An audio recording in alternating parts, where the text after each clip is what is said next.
नमस्कार छात्रों, फिर से एक बार आप सभी का स्वागत है। हम सत्र क्रमांक 2 के अंतर्गत प्रश्न पत्र क्रमांक 2 जो है उसमें से मलबे का मालिक ये कहानी देख रहे हैं। इसमें से हमने कथावस्तु को देखा है और कल के लेक्चर में हमने इसके आशय को समझना शुरू किया है। अब उसी कहानी के आशय को दूसरे हिस्से में हम थोड़ा सा समझने की कोशिश करेंगे। अब तक हमने कहानी में जो भी कुछ कथानक के तौर पर मोहन राकेश जी ने बातें लिखी है उन सभी का जिक्र हमने किया है। आज हम उसी कथानक के आधार पर जो भी कुछ आशय आधारित जो बातें हैं या इस कहानी से हमें क्या समझना है, आखिर मोहन राकेश क्या समझाना चाहते हैं। असल में ये जो देश विभाजन की जो घटना घटित हुई थी आजादी के समय, तो उसका हमारे देश पर क्या परिणाम हुआ और उसके बाद की क्या स्थितियां रही, लगभग वो सभी बातें और उसके आधार पर हमें समझना है कि इतिहास में घटित ऐसी दर्दनाक घटनाएं भविष्य में अगर नहीं घटेंगी तो किस प्रकार हम जो आज उसके परिणाम भुगत रहे हैं वो भुगतने नहीं पड़ेंगे। तो ये सभी बातें जो है आशय के तौर पर हमें थोड़ी सी समझनी है। हम इसी कहानी के कुछ मुद्दों को लेकर थोड़ी सी बात करेंगे। मुझे लगता है कि इसी के सहारे हम इस कहानी के आशय को समझ सकते हैं। तो सबसे पहले समझ लीजिएगा कि ये कहानी जो है इसका जो शीर्षक है मलबे का मालिक, अर्थात मलबा मतलब किसी गिरे हुए घर का जो खंडहर होता है या जले हुए मकान के जो भी कुछ अवशेष होते हैं उसको हम मलबा कहते हैं। अर्थात मलबा जो है जो किसी काम का नहीं है उसको हम मलबा कहेंगे। तो ये मलबे का मालिक इस कहानी के माध्यम से मोहन राकेश जी एक प्रतीकात्मक तरीके से वो बातें हमारे सामने रखना चाहते हैं। आखिरकार हमने देखा था कि वहां पे बासा बाजार में जहां पे गनी मियां के बेटे का चिरागदीन का घर वहां पे जला दिया गया था, आज उसकी सिर्फ और सिर्फ उसकी जो जली हुई लकड़ियां जो है या मिट्टी के ढेर जो है, जली हुई ईंटें जो है वहां पे बचे हुए थे। मतलब वहां का वो गनी मियां का चिरागदीन का घर जो है एक मलबे में तब्दील हो गया था और चिरागदीन के पूरे परिवार को जो है वहां पे मार दिया गया था। तो वो जगह और वो जो मलबा है उसके लिए बहुत सारे लोग जो है कब्जा करने की कोशिश कर रहे थे। उसी में से एक जो है ये रखा पहलवान जो है उस जगह को जो है हथियाना चाहता है और किस प्रकार अपने पहलवानी के तौर पर वो लोगों को जो है उस जगह पर भैंस तक बांधने नहीं देता है। मतलब ये सभी स्थितियां जब हम देख रहे हैं कि किस प्रकार एक परिवार उजड़ गया और परिवार उजड़ने के बाद वहां पे जो भी कुछ बचा हुआ था उसके ऊपर लोग किस प्रकार झपटने लगे, तो इसका ही चित्रण जो है इस एक कहानी के माध्यम से मोहन राकेश जी हमारे सामने रखते हैं। मलबे से तात्पर्य हम समझ सकते हैं कि मलबा जो है ऐसी चीजों का होता है कि जिसका किसी को कोई उपयोग नहीं होता, किसी के द्वारा फेंका गया, किसी के द्वारा निकृष्ट समझकर रख दिया गया, ऐसी जो भी बातें होती है वो वहां पे मलबे के तौर पर मोहन राकेश जी बताना चाहते हैं। तो मुझे बताना क्या है कि इसकी प्रतीकात्मकता ये है कि देखिए, एक तरफ गनी मियां का परिवार उजड़ गया है, एक तरफ चिरागदीन का परिवार उजड़ गया है और उजड़े हुए परिवार के जो भी कुछ अवशेष बचे हुए हैं उन अवशेषों पर रखा पहलवान जैसे समाज के लोग जो है आज किस प्रकार कब्जा जमाने की कोशिश करते हैं और उसको हथियाने की कोशिश करते हैं। असल में वो जगह, वो मलबा जो है किसी का भी नहीं है, जिसका था वो चले गए हैं और जिस मतलब आज वो उसको हथियाने वाले जो है एक समय ऐसा था, यही रखा पहलवान जो है अपने भाई के समान जो है उस चिरागदीन को समझता था और चिरागदीन भी जो है रखे पहलवान के भरोसे ही वहां पे टिका हुआ था। तो ये सभी बातें खुलकर जब कहानी के माध्यम से सामने आ जाती है तो मुझे लगता है कि ये कहानी एक विशिष्ट मोड़ पर चलती है और उस मोड़ के आधार पर हमें समझना है कि कहां पे ये इंसानियत का खेल और कहां पे ये हैवानियत वाला जो रूप है इस कहानी में देखने को मिलता है। तो एक प्रकार से समझ लीजिएगा कि ये मलबे का मालिक अर्थात ये मलबा जो है ये एक प्रतीकात्मक रचना है। मतलब जो भी कुछ इस विश्व में मौजूद है या जो भी कुछ इस समाज में मौजूद है, हर कोई इसको हथियाना चाहता है। तो ये हथियाने की या उस पर कब्जा जमाने की जो हमारी जद्दोजहद है, उसके कारण हमारे मानवता धर्म में बहुत सारी समस्याएं पनप रही है। उसका एक चित्रण जो है इस कहानी के माध्यम से किया हुआ दिखाई देता है। अगली बात हम इसी से समझ लेंगे कि ये धर्मांधता से घटित जो घटना है, मतलब धर्मांधता मतलब क्या है कि एक तरफ मुसलमान थे और दूसरी तरफ हिंदू थे, अर्थात इस्लाम और हिंदू धर्म के बीच जो भी कुछ जातिगत द्वेष पैदा हुआ था, उसके परिणाम स्वरूप ये विभाजन की त्रासदी जो है या विभाजन की घटना जो है वहां पे घटित हुई थी। और इसी जातिगत द्वेष के कारण भयानक नरसंहार वहां पे हुआ था। ऐसा आपने सुना होगा, आपने पढ़ा होगा, और कई फिल्मों में इसको दर्शाया भी, चित्रित भी किया गया है कि पाकिस्तान से जो ट्रेनें आ रही थी उसमें लाशें बिछकर आ रही थी, और भारत से भी जो ट्रेन पाकिस्तान जा रही थी उसमें भी लाशें बिछकर जा रही थी। मतलब हर ट्रेन जो है खून को वहां पे बहा रही थी। मतलब यहाँ पे हम देखते हैं कि किस प्रकार धर्मांध व्यक्तियों के कारण ये घटना जो है वहां पे घटित हुई, और भारत के इतिहास के कलंक के रूप में इस घटना को देखा जाता है। और उसी घटना का दर्दनाक चित्रण जो है वहां पे इस कहानी के माध्यम से मोहन राकेश जी हमारे सामने रखते हैं। ये घटना इतनी भयानक थी कि उसकी भयावहता आज भी मौजूद है। मतलब आज के भारत के लोग जो है या जिसने भी इस घटना के बारे में जाना है, समझा है, वो सभी लोग जो है इस घटना के बारे में जब सोचते हैं, समझते हैं, तब वो वहां पे समझते हैं कि हम इंसान होकर हमने क्या किया। अब हमें समझना है कि घटना तो घटित हो गई, अब इस प्रकार की कहानियों के माध्यम से भविष्य में अगर ऐसी घटनाएं घटित नहीं होनी है तो हमें धर्म के नाम पर आज जो भी कुछ चल रहा है उसको हमें समाप्त करना होगा। धर्म के नाम पर जो भी कुछ गतिविधियां चलाई जा रही है उसको हमें दोबारा से सोचना होगा। धर्म आखिर क्या होता है? मतलब धर्म, मुझे तो ऐसा लगता है कि धर्म के नाम पर अगर हम थोड़ा सा धर्म के बारे में सोचेंगे तो धर्म क्या है? तो धर्म क्या है कि इंसान के आचरण की कुछ संहिताएं, इंसान के आचरण के कुछ नियम जो है उसको हम धर्म कहेंगे। लेकिन बाद में धीरे धीरे ये व्यापकता बढ़ती गई, जन समुदाय बढ़ते गए, और तुम्हारा धर्म श्रेष्ठ या हमारा धर्म श्रेष्ठ, इसकी कलह के कारण धीरे धीरे ये स्थितियां जो है पनपती हुई नजर आती है। तो मुझे लगता है कि ये धर्म के कारण या धर्म के आधार पर जो भी कुछ समाज की रचना चल रही है, अगर इस प्रकार की घटना को हमें टालना है तो धर्म के नाम पर चलने वाली गतिविधियों को हमें समाप्त करना होगा। तभी इस प्रकार की घटनाओं की भयावहता जो है धीरे धीरे धीरे क्षीण होती हुई नजर आएगी। उसके बाद इस कहानी के माध्यम से हम समझ लेंगे कि ये घटना तो घटित हुई, लेकिन घटना घटित होने के बाद क्या हुआ? बहुत सारे लोग जो है बेघर हो गए। मतलब अपने परिवार को छोड़कर भारत से कुछ मुसलमान भाग गए और पाकिस्तान से कुछ हिंदू जो है अपने परिवार को छोड़कर वापस आ गए। अर्थात ये सभी स्थितियां जो है हम जब देखते हैं कि इस कहानी में बेघर लोगों का दर्द भी लिखा हुआ है, और उन लोगों का दर्द क्या होता है बखूबी मोहन राकेश जी ने वहां पे दर्शाने की कोशिश की है।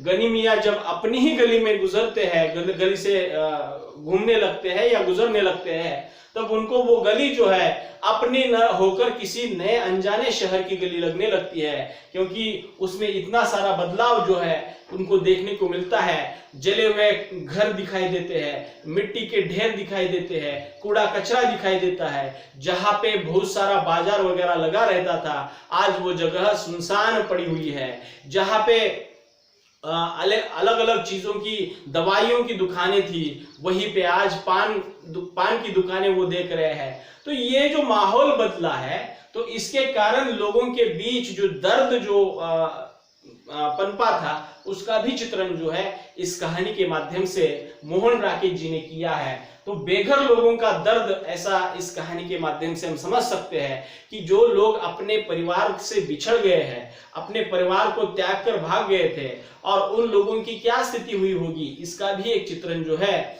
यहाँ पे इस कहानी में दिखाई देता है। गनी मियां जब इस बासा बाजार को या अमृतसर को छोड़कर विभाजन के पहले ही पाकिस्तान लाहौर चले गए थे, लेकिन उनका बेटा जो है चिरागुद्दीन 6 महीने पहले ही घर बनवाने के कारण वहां पर ही रुका था और उसको भरोसा ये था कि रखा पहलवान जैसे हिंदू जो भी कुछ उसके दोस्त थे वो ही उसकी रक्षा करेंगे, लेकिन ऐसा हुआ नहीं था। जो उसका दोस्त था वही वहां पे दुश्मन बन गया था। तो इस प्रकार से ये बेघर लोगों का दर्द जो है हम इस कहानी के माध्यम से समझ सकते हैं। अगली बात हम समझेंगे कि परिवार से बिछड़ने का दर्द क्या होता है। मतलब गनी मियां अब समझ रहे हैं, गनी मियां वापस जब आ गए, बिखरे हुए खंडहर को, बिखरे हुए मलबे को देख रहे हैं, तो वो अपने आप जो है उनकी आंखों से आंसू निकल रहे हैं। उनके परिवार से बिछड़ने का दर्द जो है अपने आप वहां पे झलक रहा है। तो वो परिवार से बिछड़ने का दर्द हम देख रहे हैं कि किस प्रकार गनी मियां जो है अपने ही बेटे के बनवाए घर के मलबे को देखकर, उसकी चौखट को देखकर वहां पर ही सिर टिकाकर रोते हैं, लेकिन चौखट भी अब उसमें उतनी जान नहीं रही है। वो धीरे धीरे उसके रेशे जो है झड़ रहे हैं, अर्थात वो भी मलबा एक जगह पे होने वाला है। तो ये परिवार से बिछड़ने का दर्द जो है गनी मियां के माध्यम से वहां पे प्रस्तुत हुआ है। तो अगली बात इसमें देखने को मिलती है, देश से खदेड़ने का दर्द भी इसमें दिखाई देता है। मतलब अपने ही देश से, अपने ही लोगों को, जो मुसलमान थे, जो सही मायने में हिंदुस्तान के निवासी थे, उनको केवल धर्म के कारण यहां से अपने घरों को छोड़कर भगा दिया गया था। तो यहाँ पे ये देश से खदेड़ने का दर्द जो है इस कहानी के माध्यम से हम देखते हैं। अर्थात देश से खदेड़ना, इसका मतलब ये है कि असल में पहले जो है विभाजन के पहले भारत और पाकिस्तान एक ही थे। मतलब आज जो भारत का नक्शा है वो विभाजन के पहले पाकिस्तान, लाहौर, ये सभी जो भी कुछ स्थितियां नक्शे में हम दिखाई देती है, पाकिस्तान आज अलग हो गया है, भारत अलग हो गया है, लेकिन विभाजन के पहले वो दो देश जो है एक ही देश के रूप में वहां पे रह रहे थे। लेकिन बाद में जब ये विभाजन हो गया तो अपने ही देश को वहां पे देश निकाला जिसको कहा जाता है, देश से भगाने की कोशिश जो की जाती है, देश से खदेड़ने की जो स्थितियां होती है, इस कहानी में हम देखते हैं। अर्थात पाकिस्तान से जो भी कुछ लाहौर से हिंदू मुस्लिम उनको भी वहां से खदेड़ दिया गया था और वो भी लोग यहाँ आकर जो है अपने परिवार को छोड़कर आने के कारण बेघर हो गए थे, उनको रहने के लिए जगह नहीं थी। उसी प्रकार अपने ही देश में रहने वाले मुसलमानों को जब यहाँ से खदेड़ दिया गया तो वो भी लोग वहां जाकर बेघर हो गए, रास्ते पर रहने लगे। तो ये देश से खदेड़ने का दर्द जो है एक प्रकार से इस कहानी के माध्यम से मोहन राकेश जी हमारे सामने रखते हैं। अगली बात हम देखेंगे कि अपनों से मिले जख्म। अर्थात अपनों से मिले जख्म, इसका मतलब यह है कि मैंने अभी बताया कि हिंदू मुसलमान की जंग छिड़ गई थी। अर्थात धर्म के नाम पर लोगों ने क्या किया, हिंदुओं ने मुसलमानों को मारना शुरू किया और मुसलमानों ने हिंदुओं को मारना शुरू किया। तो अपने ही लोग किस प्रकार बीच में झगड़ा करने लगे, इसके भी जख्म जो है इस कहानी के माध्यम से हम देख रहे हैं। जिस बासा बाजार वाली गली का चित्रण इसमें किया गया है, इस बासे बाजार में मुसलमान परिवार, हिंदू परिवार सभी जो है एक मिलजुल कर वहां पे रह रहे थे। एक दूसरे का मतलब उनके बीच में ऐसा कोई भी कुछ भी नहीं था कि जो वो हिंदू है ये मुसलमान है, ऐसा कुछ भी नहीं था। लेकिन भाई भाई से रहने वाले लोग जो है किसी एक धर्म के नाम पर चली हुई गतिविधियों के कारण किस प्रकार दुश्मन बन गए, और ये अपनों से मिले जख्म जो है इस कहानी के माध्यम से हम उसको समझ सकते हैं। अर्थात मुझे बताना क्या है कि रखा पहलवान, चिरागुद्दीन, गनी मियां, ये सभी जो पात्र इस कहानी में बताए गए हैं, इन पात्रों के माध्यम से लेखक यही समझाना चाहते हैं कि रखा और चिरागुद्दीन बहुत अच्छे गहरे दोस्त थे। वे अपने आप को जो है एक दूसरे का भाई मानते थे, लेकिन जब ये झगड़ा पनपा तो रखे ने जो है चिरागुद्दीन को मुसलमान होने के कारण उसको ही मार दिया था। तो ये सभी बातें जो है अपने ही लोगों के द्वारा अपने लोगों को दिए हुए जख्मों का चित्रण जो है इस कहानी के माध्यम से हमें किया हुआ दिखाई देता है। अगली बात, दूसरों की संपत्ति हथियाने के षड्यंत्र जो है, और ये जब विभाजन हो गया, मुसलमान परिवार पाकिस्तान चले गए, हिंदू परिवार भारत आ गए, तो मुसलमान परिवारों की जो भी यहाँ पे जायदाद थी या समझ लीजिएगा कि इसके घर थे, जमीन थी, तो इन लोगों की जमीनों को, इनकी संपत्ति को हथियाने की कोशिश जो है अपने ही लोगों ने वहां पे कोशिश की। मतलब एक परिवार वहां पे उजड़ गया, अर्थात चिरागदीन का परिवार, उसकी पत्नी मान लीजिएगा, पत्नी, 2 बेटियां, उनको मार दिया गया। तो वहां पे सिर्फ उनका जला दिया घर जो है, वो मलबा जो है वहां पे बचा हुआ था, और उसको ही हथियाने के लिए रखे पहलवान ने जो है पूरे चिरागदीन के परिवार को वहां पे मार डाला था। ये जो षड्यंत्र वाली बातें जो है, अर्थात दंगे फसाद के नाम पर रखे पहलवान ने जो चाल खेली थी वो उसमें सफल हुआ था। और वो आज क्या कर रहा है कि चिरागदीन के परिवार को खत्म करके वो चिरागदीन की जगह को हथियाना चाहता है, इसलिए गली के लोगों को वहां पे आने नहीं देता है, जानवरों को बांधने नहीं देता है। तो ये रखे पहलवान की जो मानसिकता है, इसका भी चित्रण हम इसमें देखते हैं कि इस प्रकार लोग जो है दूसरों की चीजों को उसके ऊपर कब्जा जमाना चाहते हैं, उसको हथियाना चाहते हैं, अर्थात उसमें छल कपट की बातें भी इसमें आ गई है। तो दूसरों की संपत्ति हथियाने के षड्यंत्र के रूप में भी चित्रण जो है मोहन राकेश जी ने यहाँ पे किया हुआ दिखाई देता है। इस कहानी मैंने पहले ही बता दिया था कि ये कहानी एक प्रतीकात्मक रचना है। प्रतीकात्मक रचना से तात्पर्य क्या है, और एक उदाहरण इसमें हम समझेंगे कि मोहन राकेश जी ने कहानी के अंत तक आते आते कुछ बातों का वर्णन किया है। कुछ बातों का वर्णन मतलब उसमें कौवा, कुत्ता, ये रखा, मलबा, ये जो कुछ बातें आ गई है। कहानी जब समाप्त होती है तो वहां पे मैं आपको थोड़ा सा उस कहानी का कथानक बता देता हूं ताकि आपको ये बातें समझ में आ जाए। देखिए, गनी मियां उस अपने जले हुए मलबे के पास आ जाते हैं। रखा पहलवान पीपल के पेड़ के नीचे वहां पे सोया हुआ होता है। बाद में उसको पता चलता है कि गनी मियां वहां पे आया है।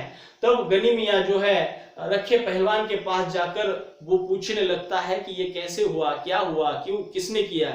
लेकिन रखा पहलवान जो है कुछ बोल नहीं पाता है, उसको पसीना आने लगता है, अर्थात उसने जो भी कुछ काम किया था उसको वो जब उसको याद आता है तो वो बहुत पसीने से तरबतर हो जाता है।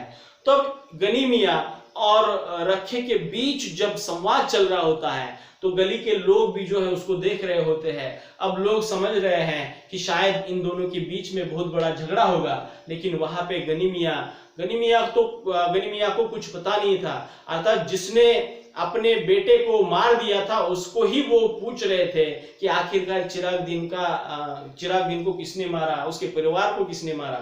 लेकिन रखा पहलवान कुछ भी बात नहीं करता, लेकिन वहां पे गनी मियां धीरे धीरे रखे के साथ, वो तो चिरागदीन नहीं है तो तुम ही मेरे बेटे हो, ऐसी भावना लेकर वो जब बात करते हैं तो वहां से रखे को अब वहां पे अपने आप को काबू रख पाना मुमकिन नहीं होता। तो वो थोड़ी बहुत बातें जो है गनी मियां के साथ कर लेता है, और गनी मियां जो है रोते रोते वहां से फिर अपने वापस जो है लाहौर चलने के लिए निकलते हैं और वो वहां से चले जाते हैं। अब चले जाने के बाद रखा पहलवान भी जो है वहां पे उस मलबे के पास आकर खड़ा हुआ था, और वो भी उस पीपल के नीचे के चबूतरे पर जाकर सो जाता है। उसके बाद जो है सांझ ढलने लगती है, और शाम के समय एक कौवा जो है उस मलबे के ऊपर आकर बैठता है, और वो कौ कौ करके जो है चिल्लाने लगता है। और उसके बाद उसी मलबे के एक कोने में एक कुत्ता जो है बैठा हुआ होता है, और कौवा आता हुआ देख, फड़फड़ाता हुआ आता हुआ देख जो है कुत्ते ने देख लिया, और कुत्ता जो है उस चिल्लाने वाले कौवे को देखकर उसको भौ भौ करके भौंकने लगता है।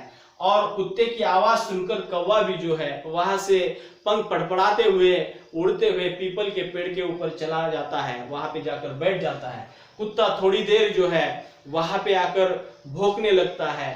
फिर कौवा चला जाने के बाद वो कुत्ता फिर से रखे पहलवान की तरफ देखकर भौंकने लगता है, और रखे पहलवान ने फिर उस कुत्ता भौंक रहा है इसलिए रखा पहलवान जो है एक मिट्टी का ढेर लेकर जो है उस कुत्ते की तरफ जो है मार देता है। कुत्ता थोड़ा सा पीछे हट जाता है, और रखा पहलवान और कुत्ता जो है उनके बीच में एक प्रकार से मान लीजिएगा कि कुत्ता एक तरफ भौंक रहा है और रखा पहलवान उसको हटाने की कोशिश कर रहा है, तो वो प्रसंग जो है, वो चित्रण जो है वहां पे आया है। और बाद में धीरे धीरे कुत्ता जो है अपने जगह पे, वो पहले जहां पे बैठा था उस कोने में आकर बैठता है और रखा भी जो है अपनी जगह पर जाकर सोता है। और ये मलबा जो है, उस मलबे के पास बैठा हुआ कुत्ता, ये आया हुआ कौवा, इसका एक प्रतीकात्मक रूप जो है मोहन राकेश जी हमारे सामने रखते हैं। देखिए कौवा जहां से आया था उसको भी ये पता नहीं था कि ये कौन है, किसका घर है, किसका मलबा है। और वो जो कुत्ता वहां पे बैठा है, ये प्रतीकात्मक स्थितियां हम जब समझते हैं तो समझ लीजिएगा कि किसी का भी कुछ नहीं है, हम अपने आप आपस में ही वहां पे एक दूसरे के साथ लड़ झगड़ रहे हैं। ये कितना सही है, ये कितना गलत है, इसके ऊपर मोहन राकेश जी इस प्रसंग के माध्यम से कौवा, कुत्ता, रखा पहलवान और ये मलबा जो है, इसके माध्यम से हमारे सामने वो बात जो है विचार करने के लिए हमारे सामने रखते हैं। और हमें इससे समझना ये है कि इसमें आए हुए ये जो प्रसंग है, ये जो स्थितियां है, हम समझ सकते हैं कि कुत्ता, मान लीजिएगा गली का कुत्ता है, वो अपने को सहारा चाहिए, इसलिए वो इस कोने में आकर बैठा है। कौवा भी जो है कहीं से उड़ता हुआ वहां पे आता है, गनी मियाँ के रूप में इसको देख सकते हैं। कुत्ता मतलब वो रखा पहलवान देख सकते हैं। अर्थात ये सब जो बातें इस कहानी में अंत में कही गई है, इसका मतलब यही है कि जो भी मलबा बिखरा हुआ था, वो मलबा किसी का भी नहीं था, न रक्के का था, न गनी मियाँ का था। जिसका था उसका पूरा परिवार अब खत्म हुआ है। अब उसके ऊपर मान लीजिएगा कि देखिएगा कि जब तक रास्ते पर पड़ी हुई चीज हर किसी की होती है, उसी प्रकार वो मलबा भी जो है रास्ते के किनारे होने के कारण वहां पे हर किसी का है। लेकिन कुछ लोग जो है अपने हथेली के दम पर या अपने पहलवानी के दम पर जो है उसको हथियाने की कोशिश कर रहे हैं। समाज में भी ऐसे बहुत सारे प्रसंग, ऐसे बहुत सारी घटनाएं आपने आज तक देखी होगी कि बहुत सारे लोग जो है इस प्रकार से दूसरों की संपत्ति को हथियाकर अपना कहते हुए जी रहे हैं। तो ये बातें जो है थोड़ी सी इस प्रसंग के माध्यम से मोहन राकेश जी हमारे सामने रखना चाहते हैं।